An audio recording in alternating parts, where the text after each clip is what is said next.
Fuji masih sayang Tarik Halilintar karena hal ini. Fuji baru-baru ini mengatakan bahwa dirinya masih menyayangi Tarik Halilintar. Hal tersebut diutarakan Fuji pada Ashanty yang datang ke kediaman barunya. Ibu sambung Aurel Hermansyah itu lantas bertanya apa penyebab Fuji dan Tarik Halilintar kandas. Fuji pun tak mengungkapkannya secara blak-blakan, namun penyebabnya mungkin sering dialami banyak pasangan lain. Namanya juga hubungan bun, kata Fuji, dikutip dari YouTube The Hermansyah A6. Minggu, tanggal 9 April tahun 2023. Melihat kekompakan Fuji dan Tarik, Ashanty merasa bahwa keduanya akan sulit terpisahkan. Ia pun bertanya apakah Fuji masih menyimpan rasa sayang pada mantannya atau tidak. Adik ipar mendiang Vanessa Angel itu lantas mengatakan bahwa ia memang masih sayang pada Tarik.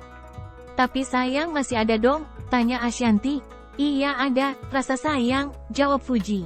Lebih lanjut, Fuji merasa bahwa rasa sayangnya pada Tarik masih tersisa karena sifat sang mantan yang baik.